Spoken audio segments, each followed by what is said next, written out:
Hi, my name is Alan. I also go by Alawa, and I am here only to be truly helpful. That is the name of our company, Truly Helpful, and it is based on A Course in Miracles. That's a little passage in A Course in Miracles. I will share the story at some point about how that all came about, including my name. But for now, I wanted to just say a little bit about my background, because I have not done that yet on this channel. And I would also like to make an appeal for some assistance in bringing yoga and the power of love and forgiveness to more people through yoga trainings that we offer and retreats, wellness and healing retreats that we offer. These have been challenging since COVID to put on. They were challenging before COVID too. It does take quite a bit, and it's not the easiest work, but I do feel called to it, and my family is involved. We have my wife and I have a 5-year-old. His name is Sunny. I'd like to share a little bit about our story and also my personal story. I grew up in Pennsylvania, in a suburb of Pennsylvania, one of 4 boys. I had a very idyllic childhood.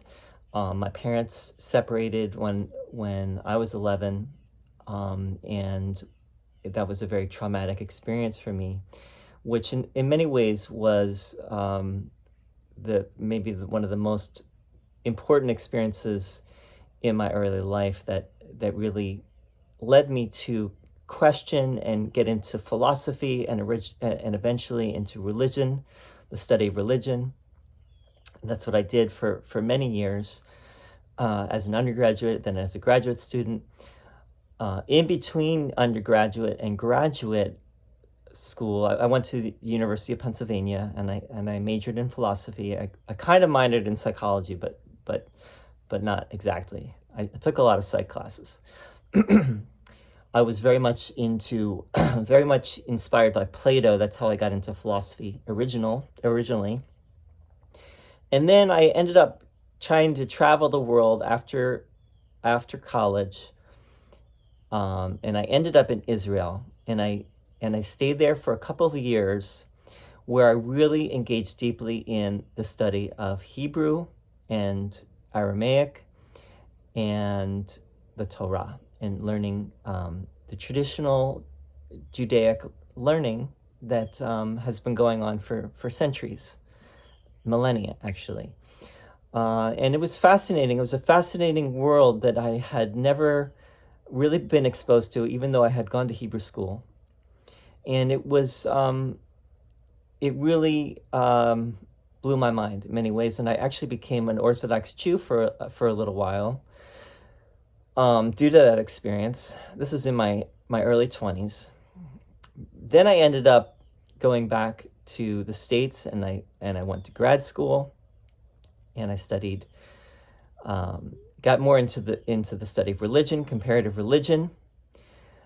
That started to take me away from Orthodox Judaism, and I was already on that path. Even before I had left Israel, I was on that path away from Orthodox Judaism.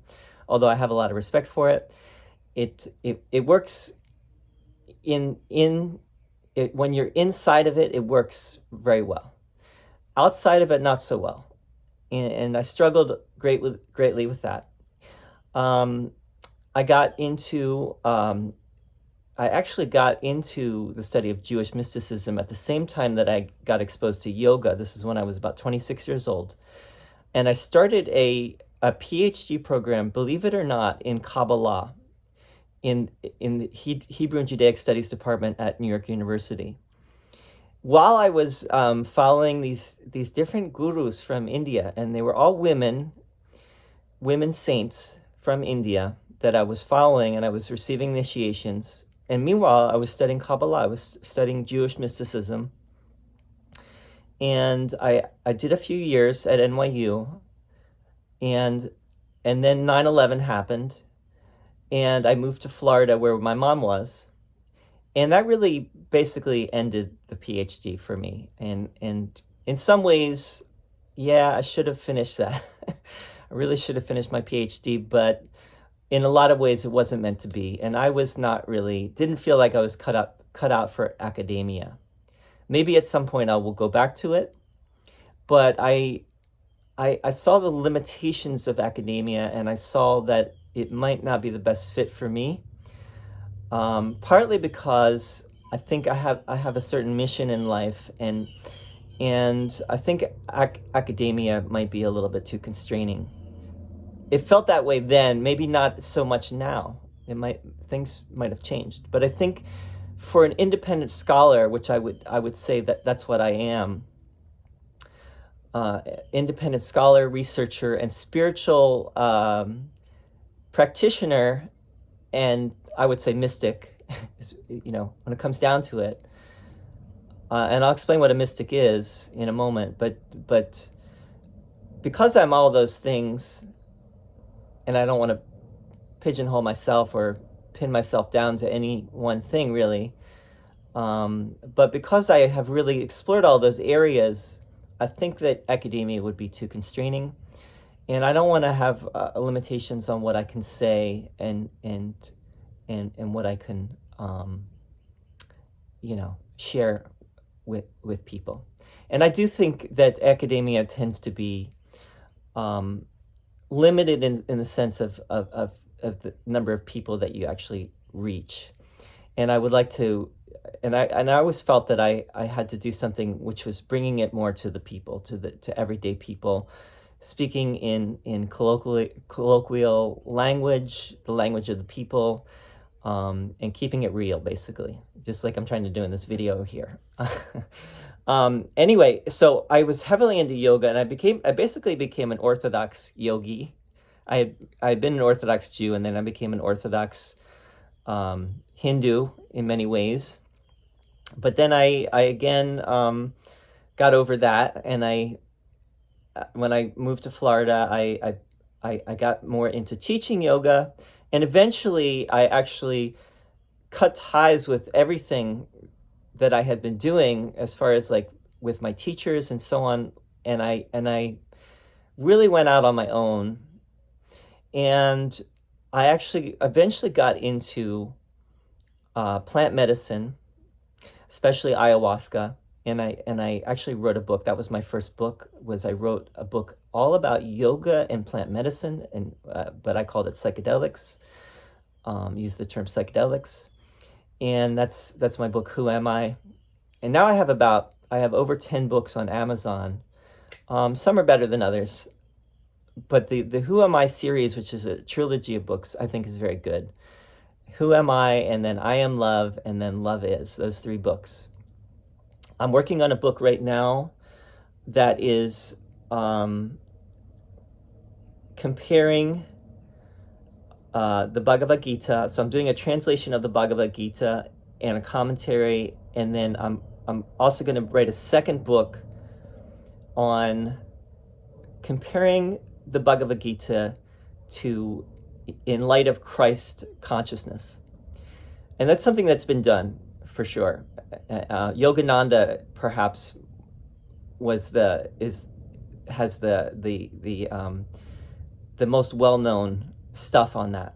But that's my latest project that I'm working on. Anyway, after I got into plant medicine, eventually I got into A Course in Miracles, which to me kind of was like the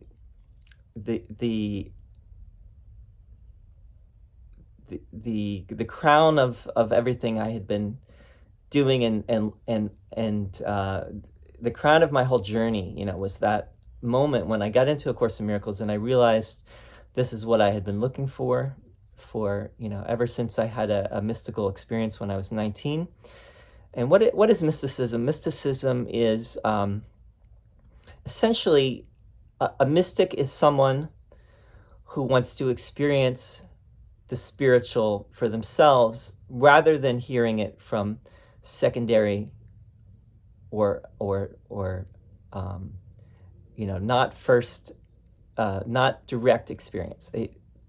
a mystic does not want to rely on other people's testimony, other people's reports, what people say, but rather would like to experience directly what it is, and then go from there, right?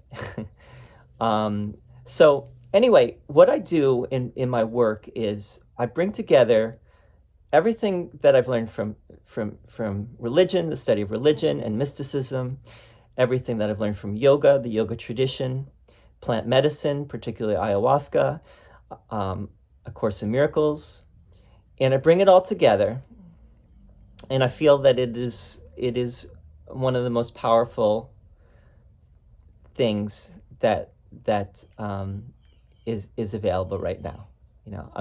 I'm not talking about what I have, but rather these different modalities are extremely helpful, and I think that many people are we're all seeking love, joy, peace, healing, a way out of our suffering, a way out of our depression, and whatever shadow situation we're dealing with in our life, whatever crazy thing we're dealing with, there are answers. There are solutions, let's say. And so the work that I and my wife and my family are doing is to bring the power of these teachings and the power of I would just say love and forgiveness, compassion, kindness, and how to embody these things and how to become what it is that the teaching is, right? So I don't necessarily align myself with any religion or even form of spirituality, except, I think whatever anyone believes is fine as long as it is helping them to become more kind and compassionate, because I think that's the bottom line, is how to bring the teachings into your every moment, the moment-to-moment life, and embody the teachings so that you become a more peaceful, loving, compassionate, kind person, understanding person that is seeking peace versus conflict. And we definitely live in a world, especially right now, seems to be getting worse. It's really maybe the same as it's always been, but there seems to be a lot of misunderstanding and conflict, and even horrible things happening that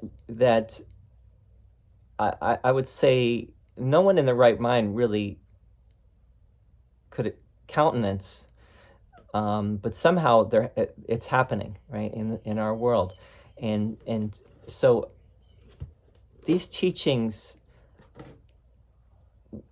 can really help, and I really feel that, especially getting them to the younger generation is going to make a difference. But really, people of all ages could benefit from these teachings, because we're all growing up, we're all learning, and we're all whatever place we are in our journey, we're all learning these lessons of forgiveness and love and kindness, compassion. So anyway, that's a little bit about my journey. There's a lot to say. I've written about it in my books if you want to hear more. But one of the books I did, this is on Amazon, Simply A Course in Miracles is one of the books. I just wrote a book called The Gospel of Ayahuasca, which is also on Amazon. It's all about my experience with ayahuasca and my thoughts on it, and also talking about the Gospels as well, and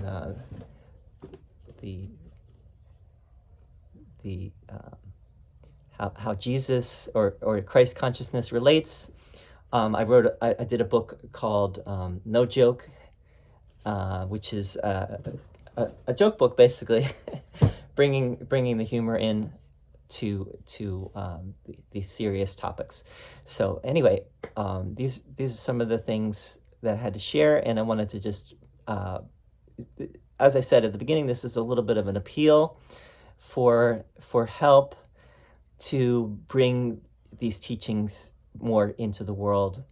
And if you feel inspired, I'm gonna put some links. We have a Patreon page, and we also have a fundraiser that we're doing right now. The fundraiser is to help to bring at least one young person who is not able to pay for a yoga teacher training to the training. Possibly could help more than one person. Depends how much funding we get. We are definitely in a place where we need to reach out. This is not, we're not really coming from a great place of abundance in this. We're only doing this because we are in that kind of need for funding in order to continue to do the work that we're doing. So thank you so much for any support you can give, even your thoughts and your prayers and well wishes. And we also wish you the very best. And thank you so much for listening, and feel free to reach out anytime. All right. Namaste.